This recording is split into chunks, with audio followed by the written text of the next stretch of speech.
नमस्कार, स्वागत है आपका विद्या ज़ोन यूट्यूब चैनल पर। अपन यहाँ पर बात कर रहे हैं रीट के लिए विज्ञान के बारे में और विज्ञान लेवल 2 की यहाँ पर बात कर रहे हैं। एमसीक्यू बैच है ये और 30 डेज लक्ष्य भेदी एमसीक्यू बैच में आप सभी का बहुत बहुत स्वागत है।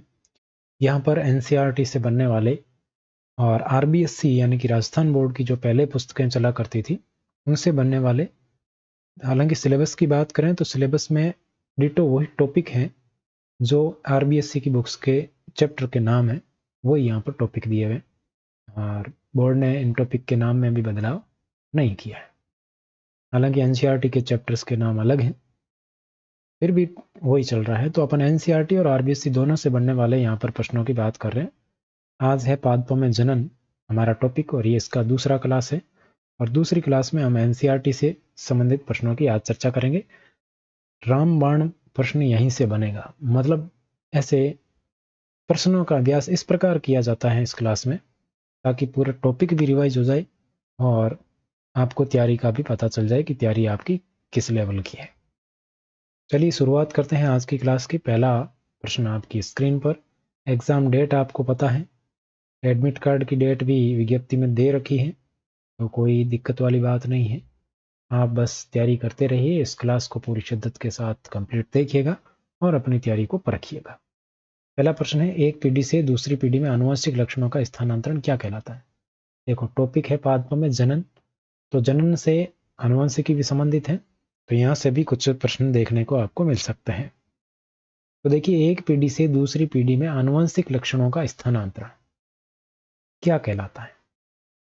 क्या आनुवंशिकी कहलाता है, क्या जीन विनिमय कहलाता है, क्रॉस कहलाता है, हाइब्रिडाइजेशन कहलाता है, क्या कहलाता है? तो एक पीढ़ी से दूसरी पीढ़ी में आनुवंशिक लक्षणों का स्थानांतरण आनुवंशिकी कहलाता है। ये परिभाषा दी हुई है, ठीक है। तो इसमें अगर बात करें तो एक पीढ़ी से दूसरी पीढ़ी में लक्षणों का स्थानांतरण क्या कहलाता है? आनुवंशिकी कहलाता है, ठीक है। अगला प्रश्न देखिएगा, निम्न में से कौन सा या कौन से कथन सत्य नहीं है? कौन सा या कौन से कथन सत्य नहीं? इस क्लास में सभी प्रकार के प्रश्न शामिल है, आसान, मध्यम, कठिन, हर लेवल के प्रश्न है। तो और पीडीएफ के लिए आप टेलीग्राम पर जुड़ जाइएगा, वहां पर आपको पीडीएफ उपलब्ध करवा दी जाएगी। निम्न में से कौन सा या कौन से कथन सत्य नहीं है? सर्वप्रथम ग्रेगर जॉन मेंडल ने आनुवंशिकी के प्रयोग किए। बिल्कुल सही बात है, आनुवंशिकी के जनक भी ग्रेगर जॉन मेंडल को कहा जाता है। ये मेंडल वाला टॉपिक है, ये आपके 10th में भी है और निचली क्लासों में भी है। तो आप चाहें तो 10th वाला पढ़ें और निचली क्लासों वाला जरूर पढ़ लीजिएगा, महत्वपूर्ण है। मेंडल ने अपने प्रयोगों के लिए टमाटर के पौधे को चुना था, क्या ये बात सही है? बिल्कुल गलत है। किसका पौधा चुना था? मटर का पौधा चुना था और इसका वैज्ञानिक नाम भी आपको ध्यान में रखना है, पाइसम सटाइवम। अब ये कई बार सटाइवा भी मिल जाए तो कोई भी दिक्कत नहीं है। मेंडल ने 7 जोड़ी विपर्यासी लक्षणों का अध्ययन किया। बिल्कुल 7 जोड़ी विपर्यासी लक्षण वहां पर थे। ये आपको 10th की बुक में भी मिल जाएंगे और छोटी क्लासों की बुक में भी मिल जाएंगे। ये 7 लक्षण आप एक बार देख लीजिएगा जरूर। मेंडल को ही आनुवंशिकी का जनक कहा जाता है, ये बात भी बिल्कुल सत्य है। तो यहां पर कौन सा कथन सत्य नहीं है? दूसरा कथन सत्य नहीं था, बी ऑप्शन आपका आंसर हो गया। आगे बढ़ो। अगला प्रश्न है, मेंडल ने विपरीत लक्षणों के वाहकों को क्या नाम दिया था? विपरीत लक्षणों के वाहकों को क्या नाम दिया गया था? क्या जीन, कारक, वेक्टर, लक्षण, क्या नाम दिया था? तो मेंडल ने नाम दिया था कारक। क्या नाम दिया था? कारक नाम दिया था। विपरीत लक्षणों के जो वाहक थे उनको कारक नाम दिया और बाद में इसी कारक को जीन के नाम से जाना गया। क्या कारक को ही क्या कहा गया? जीन कहा गया। ये आपको ध्यान में रखना है। कारक को ही क्या कहा गया? जीन कहा गया बाद में। अगला प्रश्न देखिए, मेंडल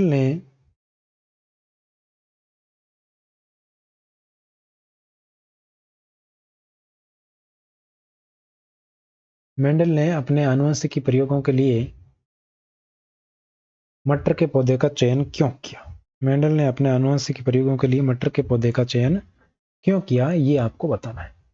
तो अभी हम बात कर रहे थे मटर, जिसको क्या कहते हैं, पाइसम सटाइवम कहा जाता है, और ये इसका वैज्ञानिक नाम है, क्योंकि इसमें 7 स्पष्ट दिखाई देने वाले विपर्यासी लक्षण हैं। बिल्कुल ठीक है। मटर का जीवन काल अल्प अवधि का है, ये भी बिल्कुल सही है। अल्प अवधि का इसलिए कई पीढ़ियां अध्ययन की जा सकती हैं कम समय में।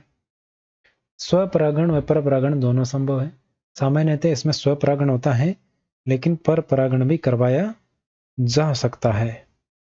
किसके अंदर? मटर के अंदर। तो उपयुक्त सभी कारण यहां पर रहे मटर के पौधे के चुनाव के पीछे, तो ये आपको ध्यान रखना है। यहां पर एक बात पिछले प्रश्न में ध्यान रखें कि ये जीन शब्द है ना, ये किसने दिया था? तो ये जोहानसन ने दिया था। किसने? जोहानसन नामक वैज्ञानिक था जिसने ये जीन शब्द दिया था। अगला प्रश्न देखो, मेंडल द्वारा प्रतिपादित नियम नहीं है। मेंडल के द्वारा 3 नियम दिए गए, आनुवंशिकता के 3 नियम दिए गए। कौन कौन से? एक नियम था प्रभाविता का नियम। कौन सा? प्रभाविता का नियम। दूसरा था आपके पृथक्करण का नियम। तीसरा था स्वतंत्र अपव्ययन का नियम। स्वतंत्र अपव्ययन का नियम। प्रभाविता का नियम आपके एकल संकरण पर आधारित है, एकल संकरण। और ये स्वतंत्र अपव्ययन का नियम है, ये द्विसंकरण पर आधारित है, डबल क्रॉस पे आधारित है, और ये सिंगल क्रॉस पे मोनो हाइब्रिडाइजेशन, या आप इसको एकल संकरण कह सकते हैं। तो एकल संकरण में जो F1 पीढ़ी में अपने आप को प्रकट कर दे वो प्रभावी, जो नहीं कर पाए वो अप्रभावी। स्वतंत्र अपव्ययन मतलब लक्षण है वो अपना स्वतंत्र अस्तित्व रखते हैं, अपने आप को प्रकट करने का प्रयास करते हैं, उनका स्वतंत्र रूप से विनिमय होता है। तो स्वतंत्र अपव्ययन, पृथक्करण का नियम और प्रभाविता का नियम, ये 3 नियम मेंडल के द्वारा दिए गए। संयोजकता का नियम है, ये आपके मेंडल के द्वारा नहीं दिया गया। कायिक जनन किस में पाया जाता है? आलू में, गेहूं में, नीम में, मटर में। तो यहां पर किस में कायिक जनन? कायिक जनन का मतलब होता है बीज के अतिरिक्त अन्य भाग, जैसे कि पत्ती, तना, कली आदि से नया पादप बनना। तो ये क्या कहलाता है? कायिक जनन कहलाता है। इसमें बीज की आवश्यकता नहीं होती। तो आलू में क्या होता है? कायिक जनन होता है, आलू की आंख से नया पौधा बन जाता है। ये हमने चर्चा की है पिछली क्लासों में। ठीक है। तो गेहूं, नीम और मटर में इनमें बीज के द्वारा नया पौधा बनता है। एक लिंगी पुष्प है। एक लिंगी पुष्प कौन सा है? मक्का, सरसों, गुलाब, पिटूनिया। तो एक लिंगी की बात करें तो यहां पर कौन सा एक लिंगी है? मक्का। मक्का आपके एक लिंगी पुष्प है। सरसों, गुलाब, पिटूनिया ये आपके द्विलिंगी है। मक्का कैसा है? एक लिंगी। अगला प्रश्न देखो, गुलाब तथा चंपा के पौधों की कलम से नए पत्ते बनने में कितना समय लगता है? गुलाब और चंपा के पौधों में कलम से नया पौधा बनने में कितना समय लगता है लगभग? तो ये लगभग 2 सप्ताह लगता है इसमें। कितना? लगभग 2 सप्ताह यहां पर लगता है। बी ऑप्शन बिल्कुल करेक्ट हो जाएगा। अगला प्रश्न देखो, निम्न में से पौधे में लैंगिक जनन से संबंधित कौन सा या कौन से कथन सत्य हैं? पौधे बीज से प्राप्त होते हैं लैंगिक जनन में। 2 पौधों की हमेशा आवश्यकता होती है लैंगिक जनन में। परागण के पश्चात ही निषेचन होता है। केवल कीट ही परागण के कारक होते हैं। तो केवल कीट आवश्यक नहीं है, जंतु, कीट कुछ भी हो सकता है। केवल कीट यहां पर गलत हो जाएगा। फिर कह रहा है पौधे बीज से प्राप्त होते हैं। पौधे लैंगिक जनन में बीज से ही प्राप्त होते हैं। 2 पौधों की हमेशा आवश्यकता, ऐसा देखो बिल्कुल ठीक है, लेकिन हमेशा जरूरी नहीं है। एक द्विलिंगी पौधा होगा तो द्विलिंगी पौधे में स्त्री केसर और पुंकेसर दोनों होंगे। स्त्री केसर और पुंकेसर दोनों एक ही पौधे पे होंगे, दो पौधों की आवश्यकता नहीं है। तो ये दूसरा कथन एक तो यहाँ पर असत्य हो जाएगा। लैंगिक जनन से कौन से कथन सत्य है पूछा है, तो ये एक तो दूसरा कट गया, एक आपके कट गया चौथा। तो कौन सा सही होगा, एक और तीन, एक और तीन सत्य है, एक और तीन बिल्कुल ठीक हो जाएगा। अगला प्रश्न देखो, जंतुओं द्वारा प्रकीर्णित होने वाले बीज हैं। बीजों का प्रकीर्णन एक टॉपिक है इसी में, पादपों में जनन के अंदर ही बीजों का प्रकीर्णन। तो बीजों का प्रकीर्णन दो तीन तरह से हो सकता है। तो जंतुओं के द्वारा जो प्रकीर्णन होता है उन बीजों की क्या विशेषता होती है, या वो कौन से बीज होते हैं। नारियल के बीज, सूरजमुखी के बीज, मदार के बीज, जेंथियम तथा यूरेना के बीज। तो जेंथियम ये एनसीईआरटी में दिए हुए उदाहरण है, जेंथियम और यूरेना। तो जेंथियम और यूरेना के बीज है, उनका प्रकीर्णन किसके द्वारा होता है, जंतुओं के द्वारा होता है। ये आपको ध्यान रखना है, याद रखना है। ये उदाहरण एनसीईआरटी में दिए हुए हैं स्पष्ट रूप से। ठीक है, डी ऑप्शन आपका उत्तर होगा। अगला प्रश्न देखो, निम्न में से किसमें नए पादप का निर्माण जड़ों द्वारा होता है। जड़ों द्वारा नया पादप किसमें बनता है, जड़ों के द्वारा।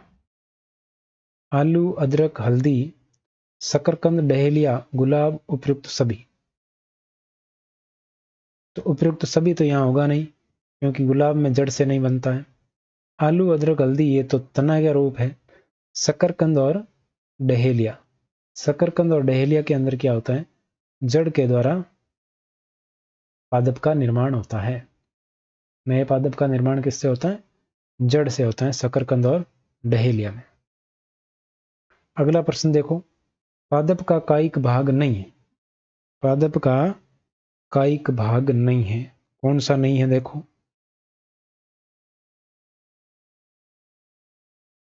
बीज, पत्ती, जड़, तना। तो बीज क्या है, कायिक भाग नहीं है। पत्ती, जड़ और तना ये सारे के सारे कायिक भाग के अंदर आते हैं। तो यहां पर बीज क्या हो जाएगा, कायिक भाग के अंदर नहीं आएगा।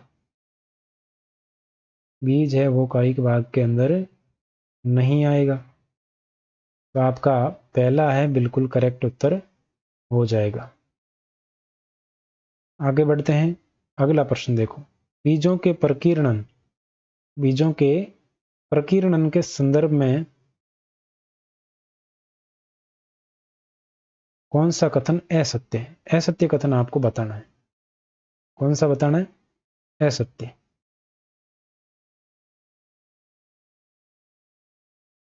पादप कोक, बीजों के पादप कोक नहीं, ये कोई है, ये क्या है, पादप को।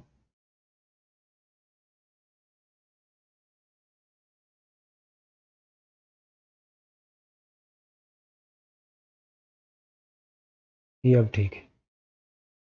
पादप को बीजों के प्रकीर्णन से लाभ होता है, बिल्कुल लाभ होता है, क्योंकि बीजों का प्रकीर्णन मतलब फैलना है। तो उससे क्या होगा, बीज इधर उधर फैलेंगे तो उनको फायदा ही होगा। बीज फैलेंगे तो पादपों की संख्या बढ़ेगी, तो पादपों को तो फायदा ही हुआ। प्रकृति में पादप के फलों और बीजों का प्रकीर्णन पवन, जल और जंतुओं के द्वारा होता है, बिल्कुल सही है। प्रकीर्णन द्वारा एक ही प्रकार के पादपों के नवोद्भिदों में सूर्य के प्रकाश, जल व खनिज लवणों के लिए परस्पर स्पर्धा की संभावना बढ़ जाती है। प्रकीर्णन होगा तो दूर दूर फैल जाएंगे, तो स्पर्धा है वो घट जाएगी, बढ़ेगी नहीं, स्पर्धा घट जाएगी। जो नए पौधे उगेंगे उनके स्पर्धा कम हो जाएगी, कंपटीशन कम होगा, दूर दूर चले जाएंगे। तो प्रकीर्णन पादप को व्यापक क्षेत्र में वितरित करने में सहायता करता है। बाकी सब सही है, ये सही के अंदर बढ़ की जगह घट आएगा, यानी कि संभावना है कम हो जाती है। इसी ऑप्शन आपका असत्य हो जाएगा इस कारण से। अगला प्रश्न देखो, अगला प्रश्न है, बीज उत्पन्न होते हैं। बीज किस प्रकार के जनन के द्वारा बीज उत्पन्न होते हैं, बताओ देखें। बीज कायिक प्रवर्धन के द्वारा बीज उत्पन्न नहीं होते, मुकुलन के द्वारा भी नहीं होते। अलैंगिक जनन, ये अलैंगिक के तो प्रकार है, मुकुलन, कायिक, लैंगिक जनन। तो लैंगिक जनन के द्वारा बीज उत्पन्न होते हैं, आपकी डी ऑप्शन बिल्कुल करेक्ट हो जाएगा। ठीक है, आगे बढ़ें। अगला प्रश्न देखो, आलू में कायिक प्रजनन संरचना है। आलू में कायिक प्रजनन होता है, वो किसके द्वारा होता है बताइए जरा। आलू में कायिक प्रजनन किसके द्वारा, तो किसके द्वारा, भूमिगत प्रकंद के द्वारा होता है। ए ऑप्शन आपका बिल्कुल करेक्ट उत्तर होगा, भूमिगत प्रकंद। वायवीय तना नहीं होता है, पत्ती नहीं होती है, पुष्प नहीं होता है। ठीक है, आगे बढ़े। अंडाशय में बीजांड की संख्या कितनी होती है। अंडाशय आपने देखा होगा इस प्रकार की वृत्तिका होती है, वो ये फिर नीचे का जो फूला हुआ भाग है ये अंडाशय होता है, इसके अंदर इस प्रकार की संरचनाएं लगी होती हैं गोलाकार। तो ये जो गोलाकार संरचनाएं ये बीजांड होते हैं। तो बीजांड की संख्या कितनी होती है, 3, 2, 1 या अधिक। एक तो कोई निश्चित नहीं, एक से अधिक होती है, एक या एक से अधिक। सी ऑप्शन बिल्कुल करेक्ट होगा। अगला प्रश्न देखो, वायु द्वारा प्रकीर्णन, वायु द्वारा प्रकीर्णित होने वाले, वायु द्वारा प्रकीर्तित होने वाले बीजों की क्या विशेषता होती है। इसके द्वारा, वायु के द्वारा। तो पंख होते हैं, रोम होते हैं, हल्के बीज होते हैं, ये सभी। तो वायु के द्वारा जो बीज प्रकीर्णित होते हैं वो रोम युक्त हल्के बीज होते हैं और पंख युक्त बीज होते हैं। तो ये सभी बिल्कुल करेक्ट हो जाएगा, डी ऑप्शन। ठीक है, आगे बढ़ो। अगला प्रश्न देखो, तने या शाखा का वह भाग जहां से पत्ती निकलती है, तने या शाखा का वह भाग जहां से पत्ती निकलती है क्या कहलाती है। मध्य सिरा, पर्वसंधि, पर्णवृंत, फलक।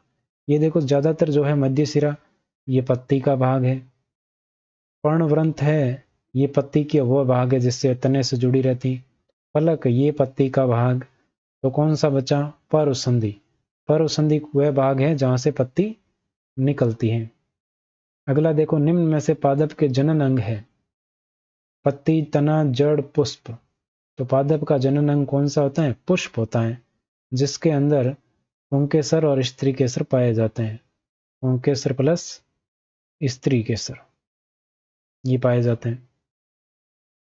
आगे बढ़ो, अगला प्रश्न देखो, पराग कणों, पराग ये जय बीच में नहीं है, पराग कणों में सुरक्षात्मक आवरण क्यों पाया जाता है।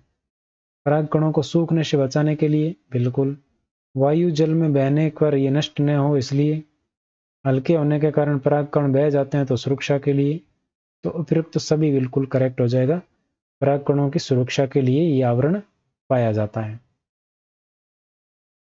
अगला प्रश्न देखो, बेमेल कौन सा है, निम्न में से कौन सा बेमेल है। गन्ना, गुलाब, चावल, आलू। तो देखो गन्ने के अंदर क्या होता है, कायिक प्रजनन होता है। गुलाब के अंदर क्या होता है, कायिक होता है।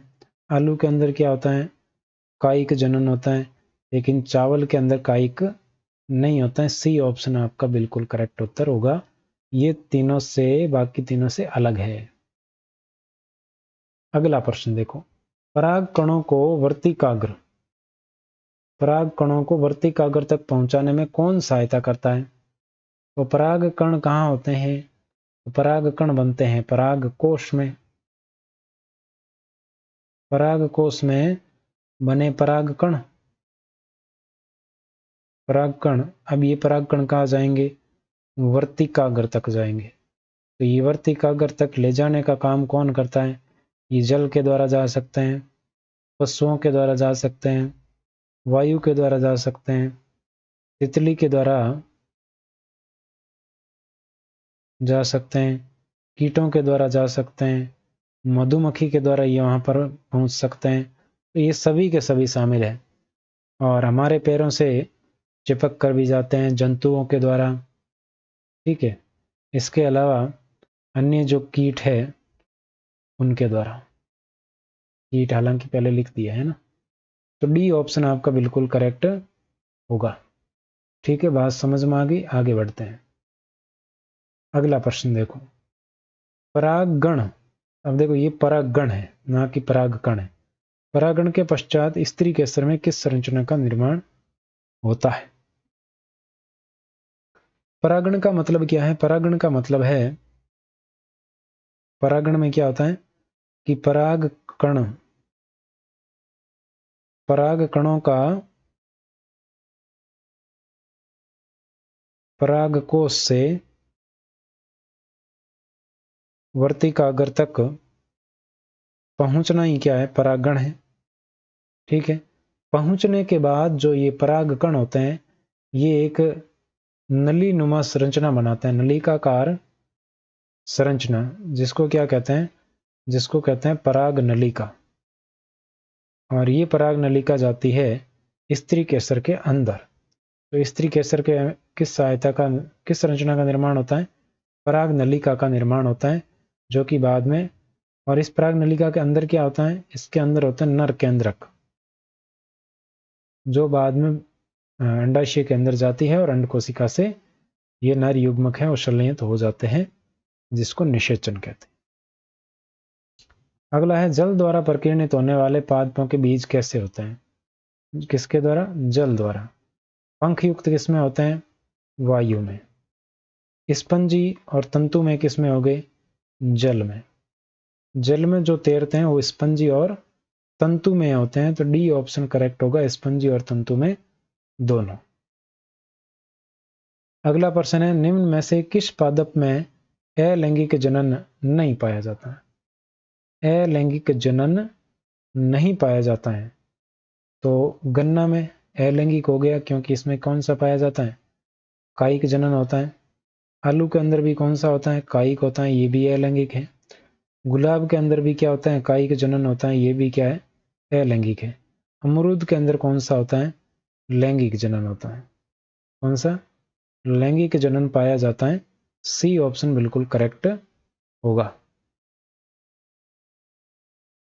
अगला प्रश्न देखो, निम्न में से किसमें पंख युक्त बीज पाए जाते हैं, सहजिन और द्विफल यानी कि मैपिल। सहीजन और मैपिल के अंदर है, जिसको ड्रमस्टिक भी कहते हैं, सहीजन या ड्रमस्टिक, द्विफल या मैपिल, इन दोनों के अंदर पंख युक्त बीज पाए जाते हैं। कैसे बीज पाए जाते हैं, पंख युक्त बीज पाए जाते हैं। क्यों, क्योंकि इनमें बीजों का प्रकीर्णन वो किसके द्वारा होता है, वायु के द्वारा होता है। बीजों का प्रकीर्णन वायु के द्वारा होता है। और नारियल में बीजों का प्रकीर्णन जल के द्वारा होता है। किसके द्वारा, जल के द्वारा। यहां पर उत्तर होगा सी, उपयुक्त दोनों। अगला प्रश्न देखो, निम्न में से सही सुमेलित है। घास के बीज हल्के बीज होते हैं, आंख या मदार के बीज रोम युक्त होते हैं, सूरजमुखी के रोम युक्त फल होते हैं। बिल्कुल, सूरजमुखी में रोम युक्त फल होते हैं, इसमें रोम युक्त बीज होते हैं, इसमें हल्के बीज होते हैं। सभी ठीक है, डी ऑप्शन बिल्कुल करेक्ट हो जाएगा। क्या हो जाएगा, डी ऑप्शन।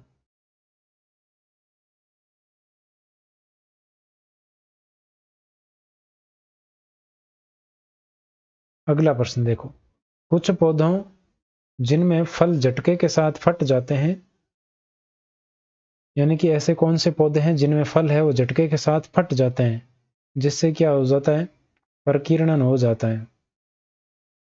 झटके के साथ फटने से क्या है, प्रकीर्णन हो जाता है। ऐसा कौन कौन से होते हैं, तो ऐसे दो पौधे हैं, एक है एरंड और एक है बॉल्सम। ये दोनों ही नाम एनसीईआरटी में दिए हुए हैं, एरंड और बॉल्सम दोनों। इसमें झटके के साथ फल फटते हैं। वुल्फिया क्या है, अगर आप रेगुलर क्लास देख रहे हो तो बताइए वुल्फिया क्या है। आगे बढ़ते हैं, निम्न में से पादप नर जननांग का भाग नहीं है, पुंकेसर, बीजांड, पुतंतु। तो बीजांड किसका है, मादा जननांग का भाग है। पुंकेसर और पुतंतु पाया जाता है। तो नर जननांग का भाग कौन सा नहीं है, बीजांड नहीं है, बी ऑप्शन बिल्कुल करेक्ट हो जाएगा। अगला प्रश्न देखो, बीजाणु उत्पन्न करने वाला एक जीव है, एक पादप जीव। तो गुलाब में कायिक जनन होता है, आलू में कायिक, अदरक में कायिक। तो बी ऑप्शन है डबल रोटी की फफूंद। ये किसके कारण होती है, ये कवक के कारण होती है। और कवक ही है जो क्या उत्पन्न करता है, बीजाणु उत्पन्न करता है। तो ये थी आज की क्लास। कितने प्रश्न आपके सही हुए कमेंट सेक्शन में जरूर बताइएगा। कोई सुझाव हो, कोई डाउट हो तो आप बेझिझक बता सकते हैं। बाकी बात करेंगे नेक्स्ट क्लास में। आज के लिए बस इतना ही। Thank you very much.